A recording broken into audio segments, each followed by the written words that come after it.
Mental attitude makes the difference. So it was mental attitude that motivated Jerry Assam and the salesman under him to find satisfaction in their jobs. It was a controlled, positive mental attitude which helped the young student earn the reward and satisfaction he sought. Just look about you. Notice those people who enjoy their work and those who don't.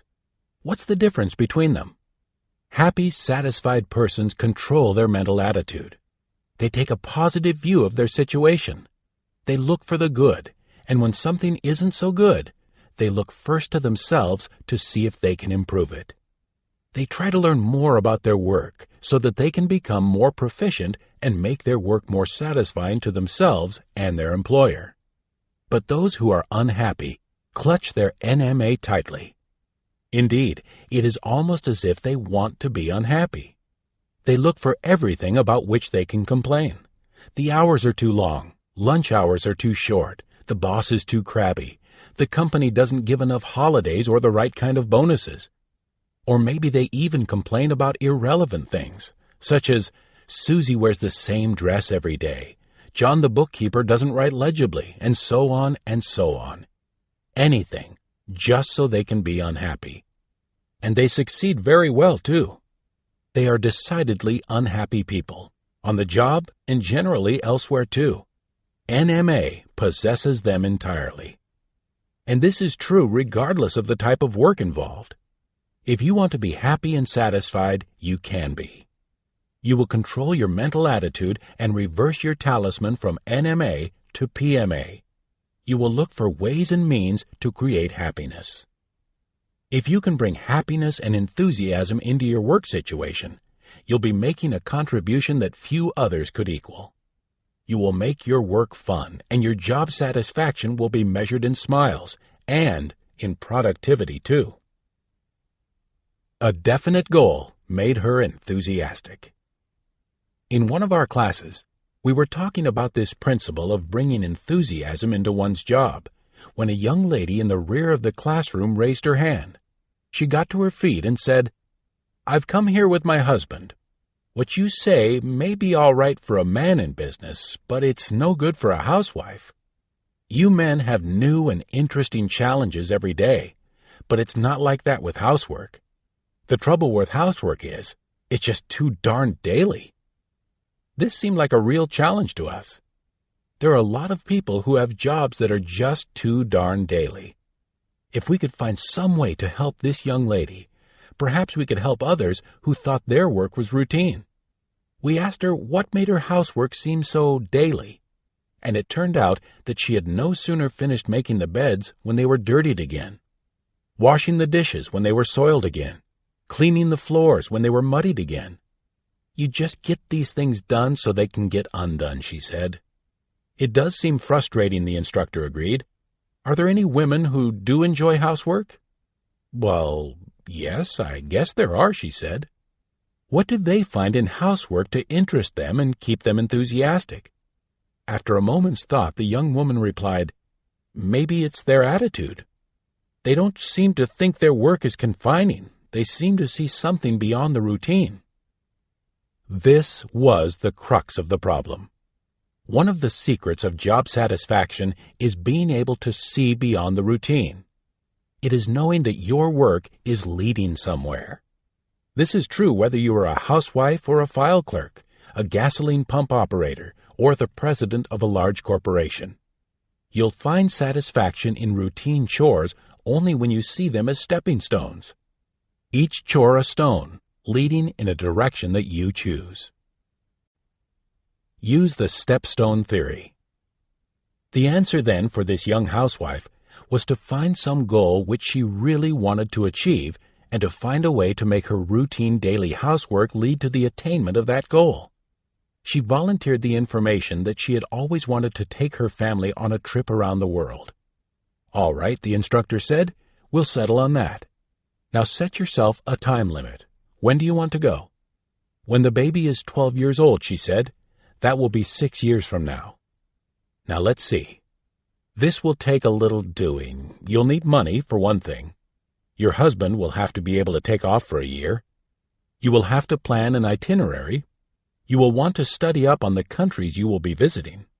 Do you suppose you can find a way to let bed making, dishwashing, floor scrubbing, and meal planning be stepping stones toward your goal? A few months later, the lady in this story came to see us. It was apparent the minute she walked into the room that here was a woman who had succeeded proudly. It's amazing, she told us, how well this stepping stone idea has worked. I haven't found a single chore that doesn't fit in.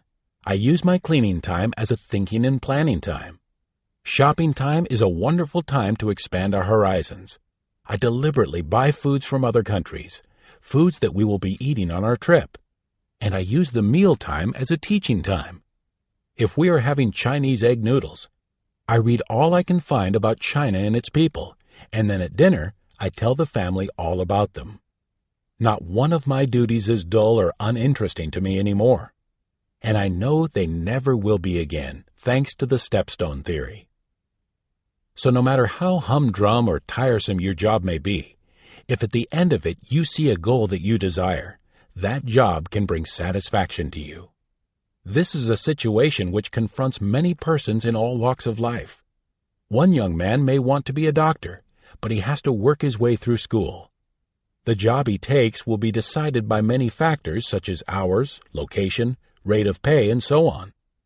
Aptitude will have little to do with it. A very intelligent, ambitious young man may end up behind a soda fountain, washing cars, or digging ditches. Certainly the job offers him no challenge or stimulation. It is merely a means to an end. Yet because he knows he is going where he wants to go, to him, whatever strains the job may impose on him are worth the end result. Sometimes, however, the price to be paid on a given job is too high in relation to the goal which it will purchase. And if such a job should happen to be yours, change your job. For if you are unhappy at your job, the poisons of this dissatisfaction spread into every phase of living. If, however, the job is worth the price but you are still unhappy, develop inspirational dissatisfaction. Dissatisfaction can be positive or negative, good or bad, depending upon the circumstances. Remember, a positive mental attitude is the right mental attitude in a given situation. Develop inspirational dissatisfaction. Charles Becker, former president of Franklin Life Insurance Company, says, "I would urge that you be dissatisfied. Not dissatisfied in the sense of disgruntlement, but dissatisfied in the sense of that divine discontent, which throughout the history of the world has produced all real progress and reform. I hope you will never be satisfied. I hope you will constantly feel the urge to improve and perfect not only yourself, but the world around you." Inspirational dissatisfaction can motivate persons from sinner to saint, failure to success, poverty to riches, defeat to victory, and misery to happiness. What do you do when you make a mistake, when things go wrong, when misunderstandings develop with others, when you meet defeat, when everything seems black, when it appears that there is no way to turn, when it looks as if a satisfactory solution to your problem is impossible? Do you do nothing and allow disaster to overtake you? Do you fold up, become frightened, run away? Or do you develop inspirational dissatisfaction? Do you turn disadvantages into advantages? Do you determine what you want? Do you apply faith, clear thinking, and positive action, knowing that desirable results can and will be achieved? Napoleon Hill says, "Every adversity has the seed of an equivalent benefit." Isn't it true that in the past what seemed to be a great difficulty or an unfortunate experience has inspired you to success and happiness that might not otherwise have been achieved? Inspirational dissatisfaction can motivate you to succeed. Albert Einstein was dissatisfied because Newton's laws didn't answer all his questions. So he kept inquiring into nature and higher mathematics until he came up with the theory of relativity. And from that theory, the world has developed the method of breaking the atom, learned the secret of transmuting energy into matter, and vice versa. and dared and succeeded to conquer space, and all sorts of amazing things we very likely would not have accomplished if Einstein had not developed inspirational dissatisfaction. Now, of course, we are not all Einsteins, and what results from our inspirational dissatisfaction may not change the world, but it can change our world, and we can move forward in the direction we want to go.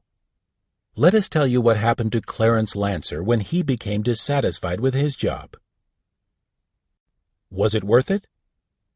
Now, Clarence Lancer had been a streetcar conductor in Canton, Ohio for years, and one day he woke up in the morning and decided that he didn't like his job. It was too much the same. He was sick and tired of it.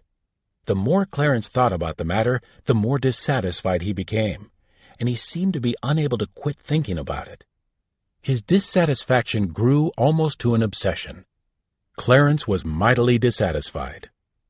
But when you have worked for a company as long as Clarence had worked for his streetcar company, you don't just quit because you decide that you are unhappy. At least, not if you are interested in whether or not your bread will be buttered. Besides, Clarence had taken the PMA Science of Success course, and he had learned that one could be happy on any job if one wanted to. The thing to do was to adopt the right attitude. So Clarence decided to take a sensible view of the situation and see what he could do about it. How can I be happier on the job, he asked himself. And he came up with a very good answer indeed. He decided that he would be happier if he made others happy. Now, there were many people whom he could make happy, for he met many folks on his streetcar every day. He had always been able to make friends readily, so he thought, I'll use this trait to make each day a little brighter for every person who boards my car. Clarence's plan was wonderful, the customers thought. They enjoyed his little courtesies and cheerful greetings immensely, and they were happier, and so was Clarence as the result of his cheerfulness and consideration. But his supervisor took the opposite attitude. So the supervisor called Clarence in and warned him to stop all this unwanted affability. But Clarence paid no attention to the warning. He was having a good time making others happy, and as far as he and the customers were concerned, he was making a terrific success of his job. Clarence was fired. So Clarence had a problem, and that was good. At least according to the PMA Science of Success course, it was good.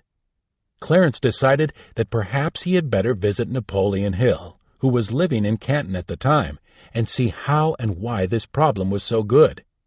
He called Mr. Hill and arranged for an appointment the next afternoon.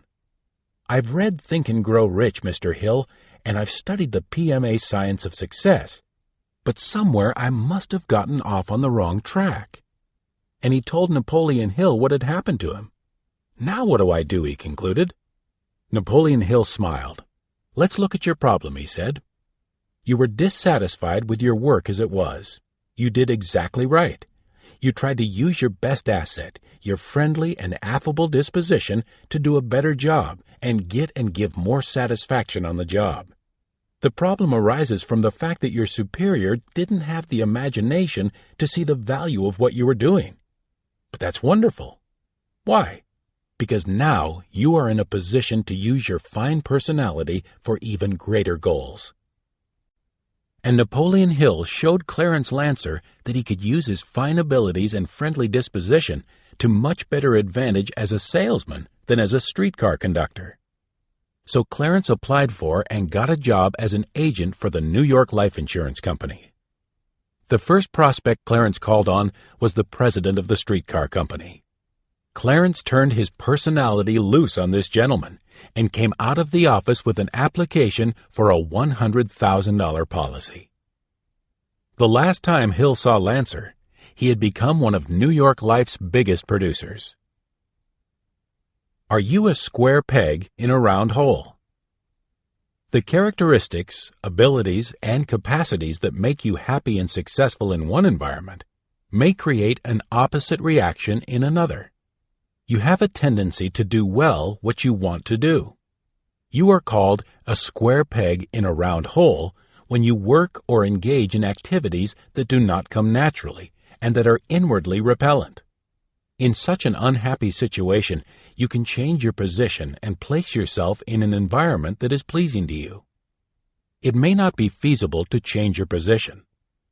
You can then make adjustments in your environment to coincide with your characteristics, abilities, and capacities so that you will be happy.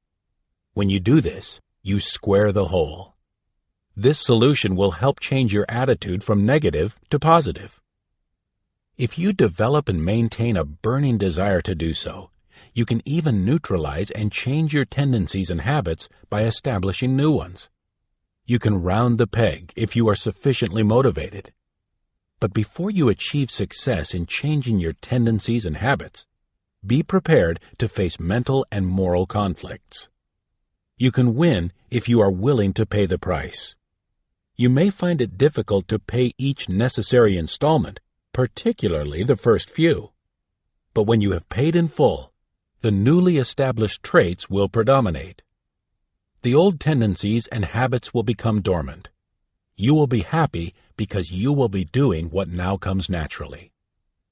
To guarantee success, it is desirable that you try zealously to maintain physical, mental, and moral health during the period of such an internal struggle.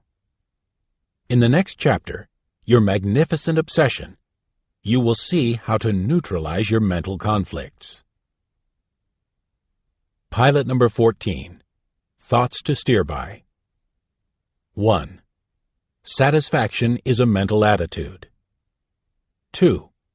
Your own mental attitude is the one thing you possess over which you alone have complete control.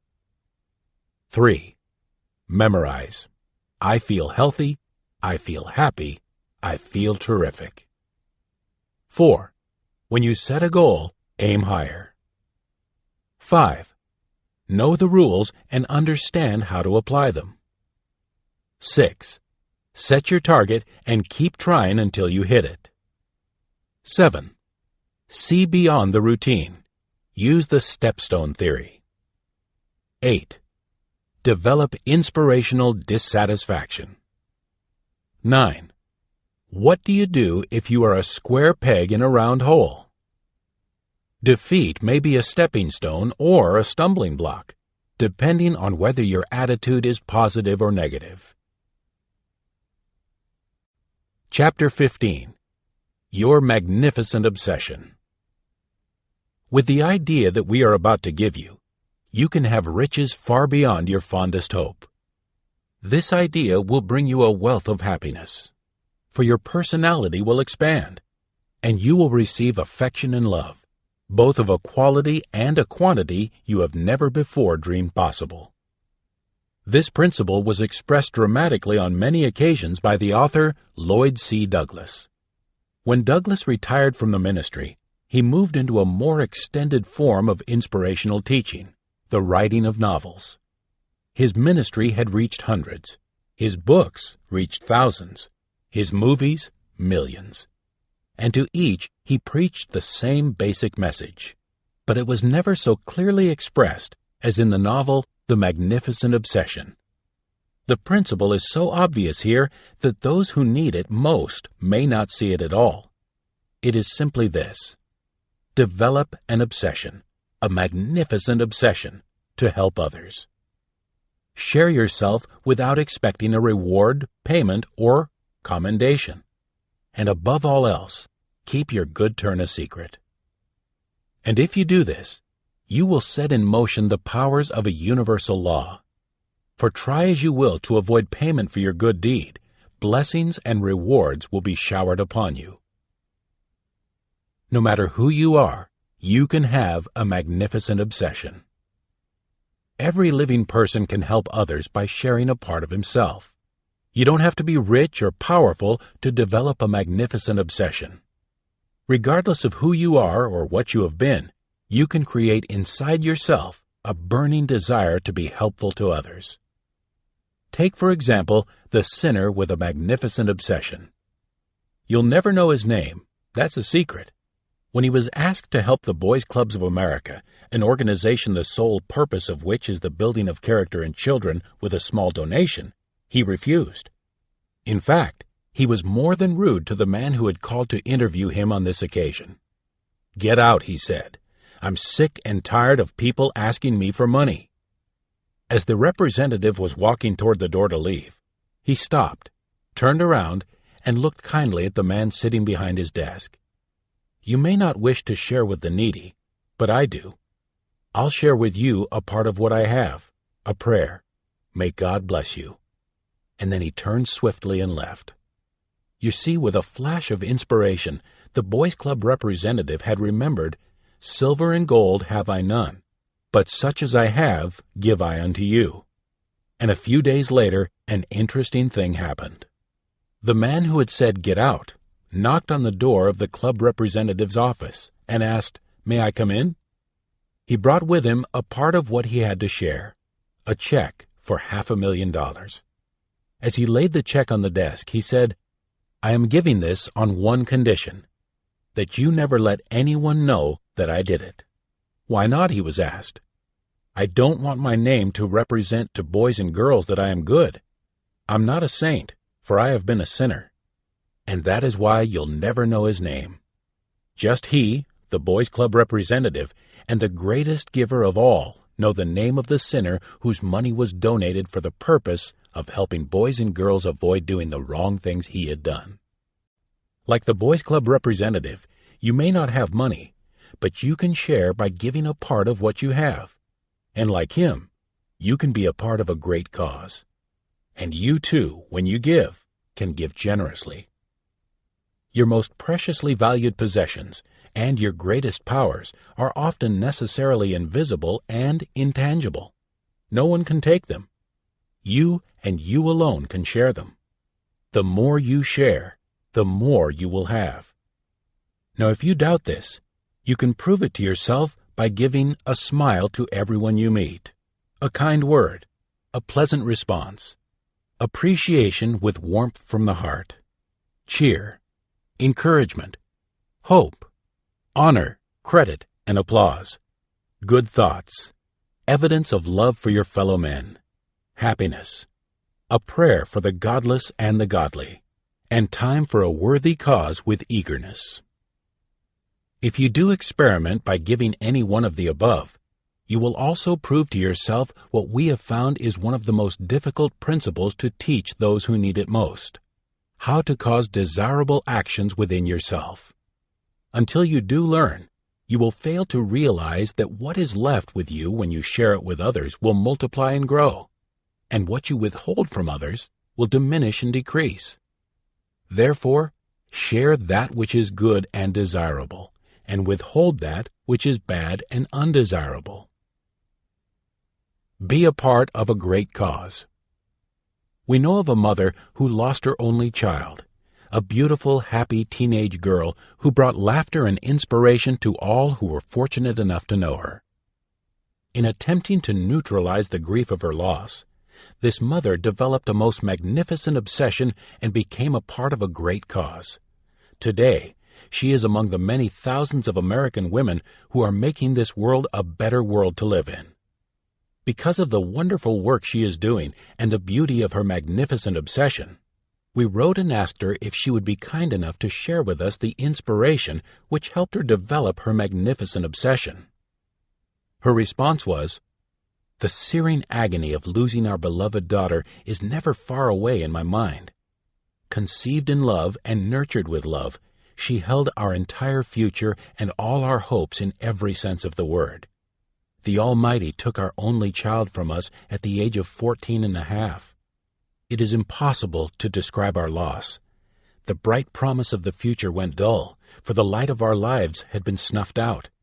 Everything that we had lived to the full became empty. All that was sweet turned bitter." My husband and I reacted as does everyone. Our very existence was encompassed by the eternally unanswered question, why? My husband retired, we sold our home, and seeking an escape, did extensive traveling. Only when we came face to face with the harsh reality that we couldn't run away from our sadness and our memories did we return. Slowly, ever so slowly, we recognized that our loss was not exclusive. We had sought solace and found none, for our motives were self-centered. It took months for my mind to begin to accept the fact that all the joys of children and good health and security are blessings the Almighty loans to each of us. These infinite mercies, which we finite persons presume to take for granted, should each be cherished for their true meaning and great and irreplaceable value. How could I earn the right to keep my other blessings? How could I show my appreciation and thanks to heaven for allowing me my husband's love, for living in this great nation of ours, for my friends and my 5 unimpaired senses, for all the good things that surrounded me? Now my efforts to find myself began to move in the right direction. Although bereft of my dearest possession, the Almighty had given me in recompense an empathy with people and a clearer understanding of the problems besetting each of us. Proportionately, my own understanding in relation to adjusting to my loss grew apace as my service in helping others increased. I sought to find the niche in social work that would ultimately give me the opportunity to leave my small heritage for humanity in lieu of my beloved daughter, and found the answer in City of Hope. Now, as surely as time passes, my peace of mind, call it a magnificent obsession if you will, gains in stature. It is my earnest wish that all who suffer loss of a loved one can find comfort and serenity in service to others. Today, the City of Hope National Medical and Research Center renders entirely free patient care. Its services are dispensed on the highest humanitarian level in the belief that man is his brother's keeper. This wonderful mother found peace of mind in a truly magnificent obsession. The entire nation, in fact the entire world, can be affected by the magnificent obsession of just one man who wants to share a part of what he has. Orison Swett Marden was a man who shared a part of what he had and developed a magnificent obsession that changed the attitude of people from negative to positive. The seeds of thought in a book grew into a magnificent obsession. At the age of 7, Orison Swett Marden became an orphan. He was bound out for his room and board. At an early age, he read Self-Help by the Scottish author Samuel Smiles, who, like Marden, had become an orphan as a young boy and had found the secrets of true success. The seeds of thought in Self-Help created a burning desire in Marden, which grew into his magnificent obsession and made his world a better world in which to live. During the boom that preceded the Panic of 1893, Marden owned and operated 4 hotels. Since their operation was entrusted to others, he was devoting much of his time to writing a book. Actually, he was fulfilling a desire to write a book that would motivate American youth as self-help had motivated him. He was working diligently on his inspirational manuscript when an ironical twist of fate struck him and tested his mettle.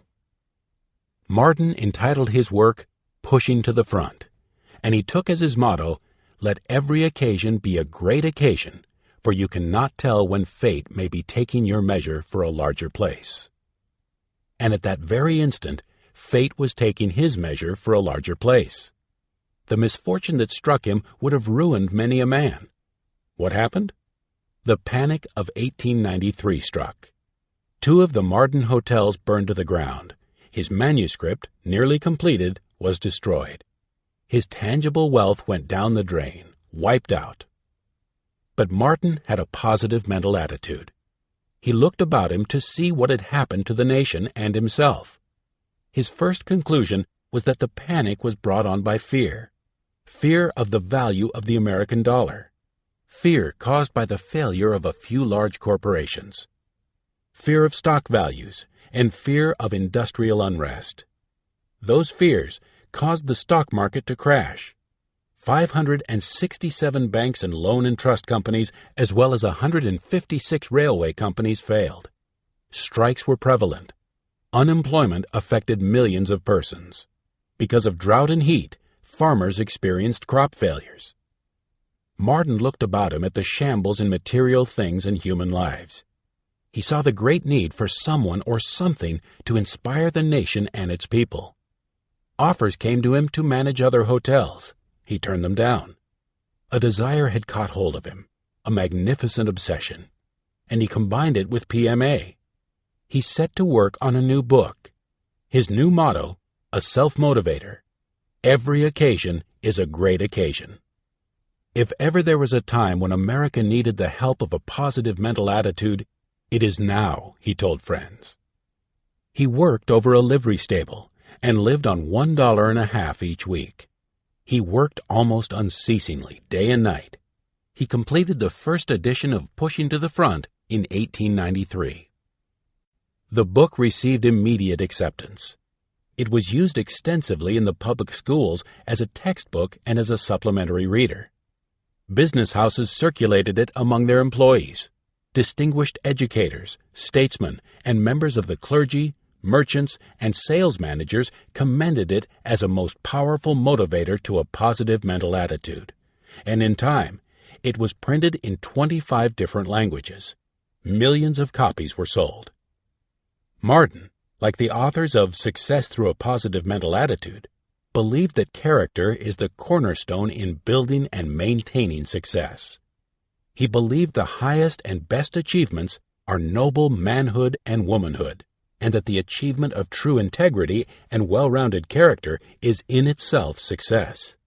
He taught the secrets of financial and business success, but he also entered a perpetual protest against dollar-chasing and overreaching greed. He taught there is something infinitely better than making a living. It is making a noble life. Martin showed how some men may make millions and still be utter failures. Those who sacrifice their families, reputation, health, everything for dollars are failures in life, regardless of how much money they may accumulate. He also taught that one may succeed without becoming a president or a millionaire. Perhaps one of the greatest achievements of Martin's magnificent obsession was the awakening of men and women to the realization that they could experience success if they would only employ the virtues they would like their children to have. Perhaps fully as rewarding to Martin, Pushing to the Front was instrumental in changing the attitude of an entire nation from negative to positive, and that influence was felt throughout the world. Martin demonstrated that a burning desire can generate the drive to action that is imperative for great achievement. As you have seen, it took courage and sacrifice for Orison Swett Martin to bring his magnificent obsession into reality. A magnificent obsession does take courage. You may need to stand alone in combating and repelling the ridicule and ignorance of the experts. Like great discoverers, creators, inventors, philosophers, and geniuses, you may be termed crazy, nuts, or a crackpot. The experts may say what you are trying to do can't be done. With time, your burning desire and constant effort will bring your magnificent obsession into reality. When they say it can't be done, find a way to do it. A magnificent obsession will conquer in spite of the obstacles that stand in its way. Many years ago, a student at the University of Chicago and his friends went to hear a lecture by Sir Arthur Conan Doyle on spiritualism. They went for a lark. They meant to scoff. One of these students, J.B. Rhine, was impressed by the seriousness of the speaker. He began to listen. Certain ideas impressed him. He couldn't dismiss them from his mind. Sir Arthur Conan Doyle referred to men of great repute who were searching into the realm of psychic phenomena. J.B. Rhine decided to investigate and to engage in some research. In referring to the incident some time ago, Dr. Rhine, director of the Parapsychology Laboratory at Duke University in North Carolina, said, "There were things said there that I should have known as a college student. During and after the lecture, I began to recognize some of them. My education had omitted many of the things that were important, such as ways of seeking the unknown. I began to see some of the faults of the educational system of the day." He became interested in the freedom of all to secure new knowledge. He began to resent a system whereby seeking the truth in any form or on any issue became a taboo. He began to develop a burning desire to learn the truth scientifically regarding man's psychic powers. His burning desire, turned into a magnificent obsession. Rhine had planned to devote his life to college teaching. He was warned that he would lose his reputation and that his earning power as a teacher would be impaired. His friends and college professors ridiculed him and endeavored to discourage him. Some began to shun him. "I must find out for myself," he told a scientist friend. The friend responded, "When you do find out, keep it to yourself. No one is going to believe." He did keep his discoveries to himself until he was able to develop confirmed scientific proof. Today he is honored and respected throughout the world. Over the past 45 years, his battles have been figuratively knuckle-fighting every inch of the ground in combating taboos, ignorance, antagonism, and ridicule. One of the greatest obstacles with which Dr. Rhine has been constantly plagued over the years has been the lack of the necessary money for expanding his research. At one time, for example, his only EEG machine was assembled from the remains of one found in a junk pile. It had been discarded by a hospital. Have you ever thought that you can develop a magnificent obsession by becoming a part of a great cause and by sharing a part of what you have? If you have, you already realize that there are many college and university professors today whose magnificent obsessions are to seek the truth in various fields, so that all mankind may be benefited by their discoveries. Because such persons spend all their time in searching for these truths, they are almost always handicapped by the lack of money to buy necessary equipment, provide for their own livelihood, and the livings of others engaged in working on the project, etc. You can become a part of such a cause and thus fulfill a magnificent obsession of your own. You can find such a dedicated person in almost any college or university. Money and a magnificent obsession. You might ask, how can we mention money in the same breath with a magnificent obsession? If you did, we would respond, isn't money good? Is money good? Is money good? Many negative-minded persons say money is the root of all evil. But the Bible says love of money is the root of all evil. And there is a big difference between the two, even though one little word makes the difference. It has been amazing to the authors to observe negative-minded persons react unfavorably to Think and Grow Rich and its contents. For these negative-minded persons might earn in a single year more than they now earn in a lifetime by changing their attitude from negative to positive. To do this, it would be necessary to clear the cobwebs from their thinking regarding money. In our society, money is the medium of exchange. Money is power. Like all power, money can be used for good or for evil. Think and Grow Rich has motivated many thousands of its readers to acquire great wealth through PMA. They have been inspired in Think and Grow Rich by the biographies of such men as Henry Ford, William Wrigley, Henry L. Doherty, John D. Rockefeller, Thomas Alva Edison, Edward A. Filene, Julius Rosenwald, Edward J. Bach, and Andrew Carnegie. Now the men whose names you have just heard established foundations which even to this day have in the aggregate in excess of $1 billion. Money set aside exclusively for charitable, religious, and educational purposes.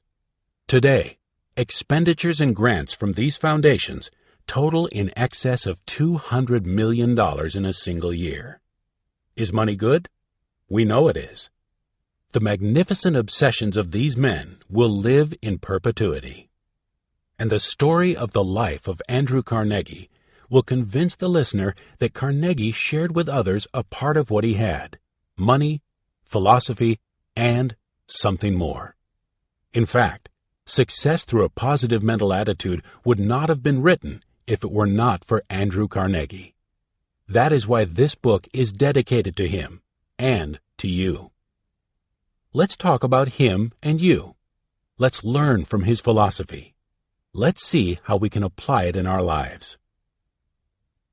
A simple philosophy grew into a magnificent obsession. A poor Scottish immigrant boy became the richest man in America. His inspiring story and motivating philosophy are found in the autobiography of Andrew Carnegie. As a boy and throughout his life, Carnegie was motivated by a simple fundamental philosophy: anything in life worth having is worth working for. This simple philosophy grew into a magnificent obsession, and before he died at the age of 83, Carnegie had worked diligently for many years to share his great wealth intelligently with those then living and with future generations. While he lived, Carnegie was successful in giving approximately $500 million through direct grants, foundations, and trusts. His contribution of millions of dollars for the establishment of libraries is a well-known example of the application of his standard. Anything in life worth having is worth working for. And the books in these libraries have been and will continue to be of benefit only to those persons who work to get the knowledge, understanding, and wisdom they contain by reading and studying them. In the year 1900, Napoleon Hill, at the age of 18, while working his way through college as a reporter for a magazine, interviewed the great steelmaker, philosopher, and philanthropist. The first interview lasted 3 hours, and then the great man invited the youngster to his home. For 3 days, Carnegie indoctrinated Napoleon Hill with his philosophy, and he finally inspired the young reporter to devote at least 20 years of his life to study, research, and find the simple underlying principles of success. Andrew Carnegie told Napoleon Hill that his greatest wealth consisted not in money, but in what he termed the philosophy of American achievement. He commissioned Napoleon Hill as his agent to share it with the world, and in this book, he is sharing it with you. While he lived, Andrew Carnegie helped Napoleon Hill by giving him letters of introduction to the great men and women of his day. He advised him. He shared his thoughts with him. He helped him in every way with but one exception: money.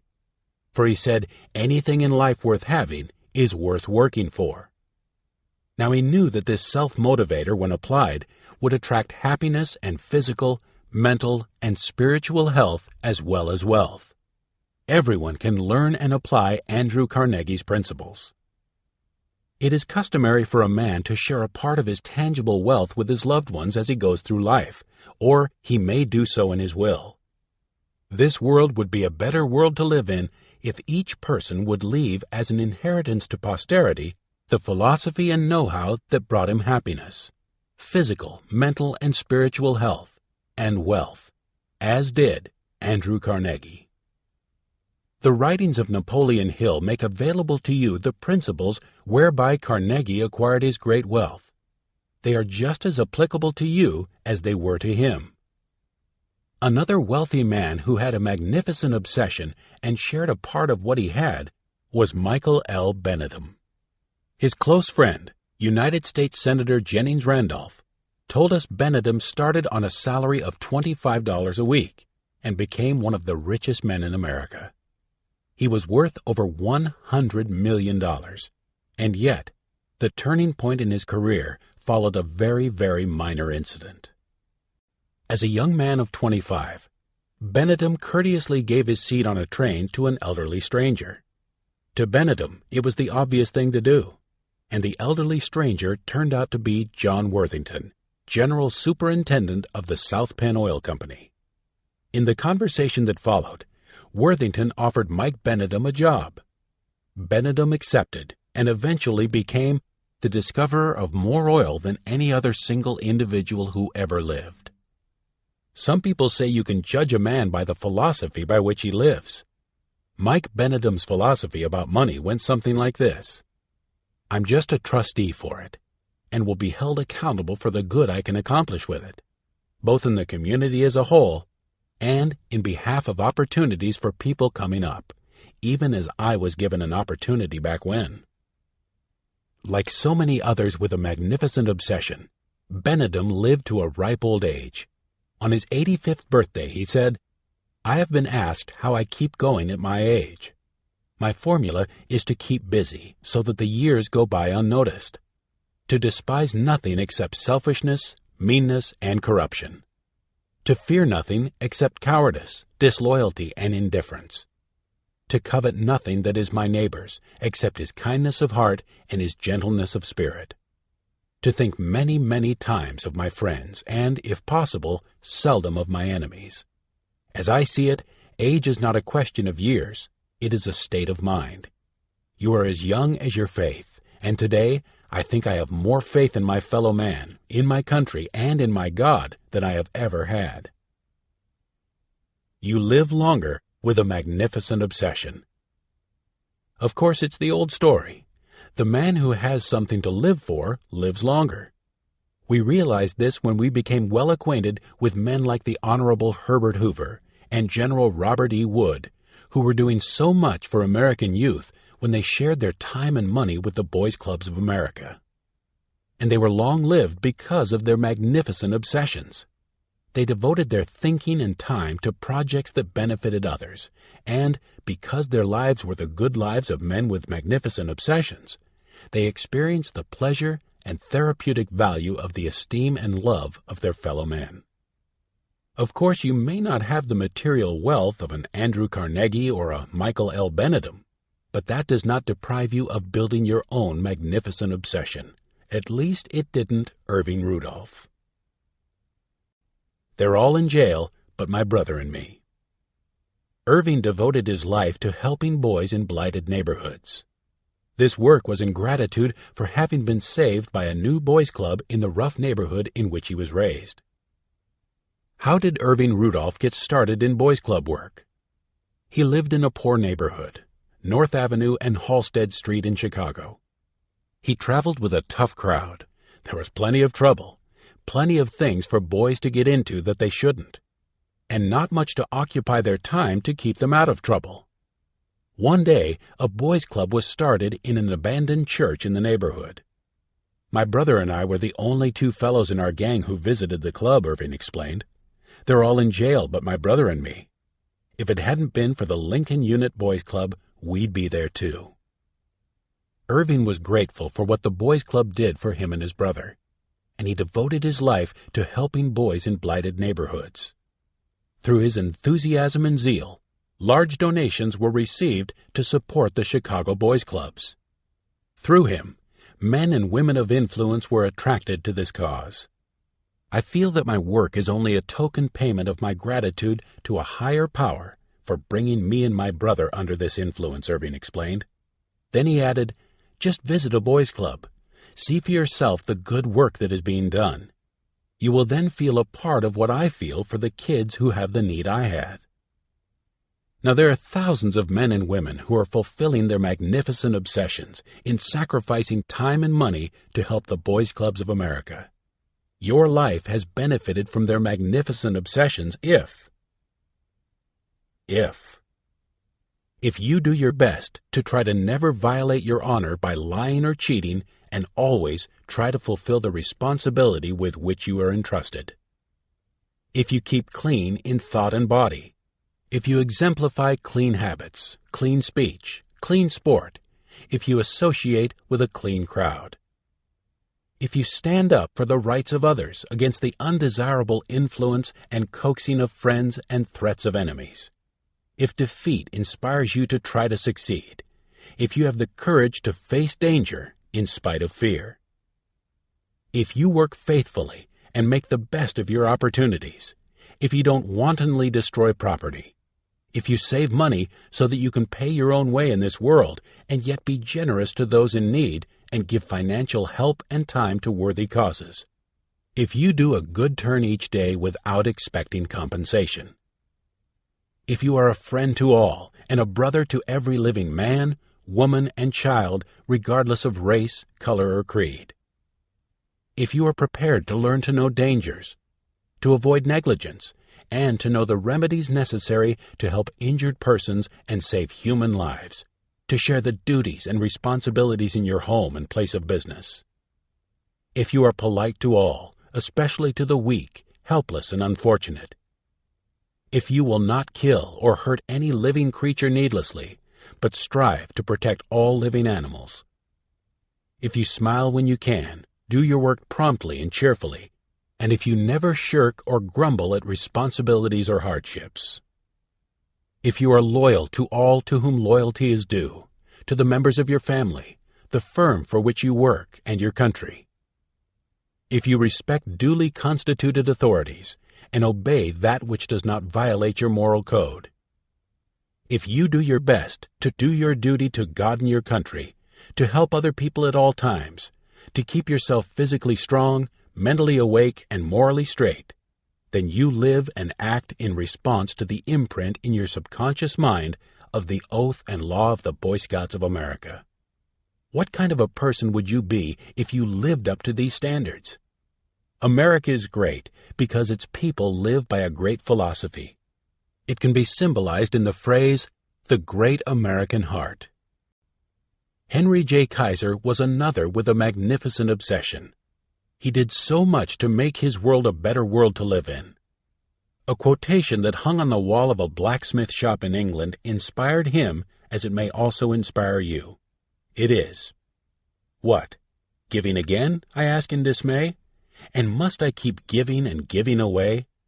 "Oh no," said the angel, looking me through. "Just keep giving till the master stops giving to you." In listening up to this point, you started where the road to achievement began. You were awakened by 5 mental bombshells for attacking success, and you have been given the key to the citadel of wealth. Now, get ready to succeed. That is the purpose of the following chapters. Pilot number 15. Thoughts to steer by. 1. To develop a magnificent obsession, share yourself with others without expecting a reward, payment, or commendation. Keep your good turns a secret. 2. Regardless of who you are or what you have been, you can create inside yourself a burning desire to be helpful to others. You can develop your own magnificent obsession if you have PMA. 3. When you share with others a part of what you have, that which remains will multiply and grow. The more you share, the more you will have. Therefore, share that which is good and desirable, and withhold that which is bad and undesirable. 4. You can develop your own magnificent obsession by becoming a part of a good cause, as did the mother who lost her only child. 5. Character is the cornerstone in building and maintaining success. But how can you improve your own character? Success through a positive mental attitude will help you find the right answers. 6. There is something infinitely better than making a living. It is making a noble life. Do you believe this? If you do, what will you do about it? 7. A burning desire can generate the drive to action that is imperative to great achievement. To develop a burning desire to achieve a specific goal, daily keep the goal before you and strive to achieve it. 8. It takes courage and sacrifice to develop and maintain a magnificent obsession. You may need to stand alone against the ridicule and ignorance of others, as did Dr. Joseph Banks Rhine. 9. Some people say money is the root of all evil, but the Bible says love of money is the root of all evil. The good or evil of money is contingent on a little difference. That little difference is whether your attitude is positive or negative. 10. Men like Andrew Carnegie, Henry Ford, and Michael Benedum used the power of their money to establish charitable, educational, and religious foundations. The good that has been done by the magnificent obsessions of such men will live in perpetuity. 11. Anything in life worth having is worth working for. 12. When you are asked to give money or time to a worthy cause, repeat to yourself, "What? Giving again?" I ask in dismay. "And must I keep giving and giving away?" "Oh no," said the angel, looking me through. "Just keep giving till the master stops giving to you." That which you share with others will multiply, and that which you withhold will diminish. Part 4. Get ready to succeed. Chapter 16. How to raise your energy level. How is your energy level today? Did you wake up eager to face the tasks ahead? Did you push your chair back from the breakfast table with the feeling that you were raring to go? And did you plunge into your work with enthusiasm? You didn't? Perhaps for some time now, you just haven't had the vim and vigor you think you should have. Perhaps you feel tired before the day begins and drag through your work without joy. If so, let's do something about it. Vernon Wolf, track coach, is an expert who can show us what to do. He is one of the outstanding coaches in the country.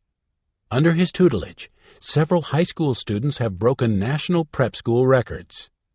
How does he train these stars? Wolf has a double prescription. He teaches them to condition both their minds and their bodies simultaneously.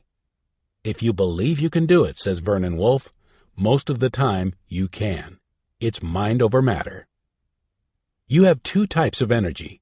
One is physical, the other is mental and spiritual. The latter is by far the more important, for from your subconscious mind, you can draw vast power and strength in time of need. Think, for example, of the great feats of strength and endurance you've read about people performing while under the stress of intense emotion. There is an automobile accident, and a husband is pinned under the overturned car. In her moment of fear and determination, his tiny and frail wife manages to raise the car enough to free him. Or the insane person, his mind dominated by his subconscious running wild, can break, lift, bend, and smash with a force he never could hope for during periods of normality. In a series of articles for Sports Illustrated, Dr. Roger Bannister told how he first broke the 4-minute mile on May 6, 1954, by training both his mind and his muscles to accomplish this long-sought dream of the athletic world. For months, he conditioned his subconscious into the belief that the record, which some people claimed was unattainable, could be achieved. Others thought of the 4-minute mark as a barrier. Bannister thought of it as a gateway, which if he once passed through, would open the way to many new records for himself and other milers. And of course, he was right. Roger Bannister led the way. In a period of little more than 4 years after he first set a 4-minute mile, the feat was performed 46 times by himself and other runners. And in one race at Dublin, Ireland, on August 6, 1958, 5 runners ran the mile in less than 4 minutes. The man who taught Roger Bannister the secret was Dr. Thomas Kirk Curitin, director of the Physical Fitness Laboratory at the University of Illinois. Dr. Curitin has developed revolutionary ideas concerning the body's energy level. They apply, he says, to both athletes and non-athletes. They can make a runner run faster and the average man live longer. There is no reason why, Dr. Curitin says, any man can't be as fit at 50 as he was at 20, providing he knows how to train his body. Dr. Curitin's system is based on 2 principles. 1. Train the whole body. 2. Push yourself to the limit of endurance, extending the limit of each workout. The art of record-breaking, he says, is the ability to take more out of yourself than you've got. You punish yourself more and more and rest between spells. Dr. Curitin became acquainted with Roger Bannister while running physical fitness tests on European athletic stars. He noticed that Bannister's body was wonderfully developed in some ways. For example, his heart was 25% larger than normal in relation to his body size. But in other ways, Bannister wasn't as well developed as the average man. Bannister took Curitin's advice to develop his whole body. He learned to condition his mind by taking up mountain climbing. This taught him how to overcome obstacles. Equally important, he learned to break big goals down into little ones. Roger Bannister reasoned that a man ran a single quarter mile faster than he ran the 4 quarters of a full mile. So he trained himself to think of the 4 quarters in the mile separately.